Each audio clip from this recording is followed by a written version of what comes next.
कसो तरी एकदाचो श्रावणातलो पहिलो दिवस मी पार केलाय। श्रावण सिरीजच्या पहिल्या एपिसोड मध्ये आज आम्ही वरी तांदळाची खीर बनवतो। तर वरी तांदूळ घेतलो आम्ही हय 2-3 वेळा पाण्याखाली स्वच्छ धुवून घेतल्यानंतर ते 15 ते 20 मिनिटांसाठी असे भिजत ठेवायचे। नंतर त्याच्यातलं सगळं पाणी नितळून काढायचा। आता एका कढईत 2 मोठे चमचे तूप टाकून त्याच्यात यो वरी तांदूळ आपण फ्राय करून घ्यायचो। वरी तांदूळ फ्राय होत असतानाच आपण त्याच्यात ड्रायफ्रुट्स सुद्धा टाकणार। ड्रायफ्रुट्स मध्ये आम्ही काजू, बदाम, पिस्ता आणि चारोळे हे ड्रायफ्रुट्स घेतलं।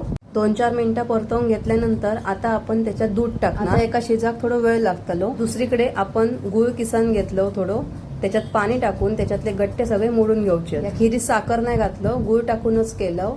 तर गुळ टाकायच्या आधी आपण वेलची पावडर टाकून व्यवस्थित सगळी खीर मिक्स केलं आणि गॅस बंद करून त्याच्यात गुळ टाकायचो, नाहीतर खीर फुटतली। तुम्ही ही रेसिपी नक्कीच ट्राय करा आणि आवडल्यास लाईक, शेअर आणि चॅनलला सबस्क्राईब जरूर करा।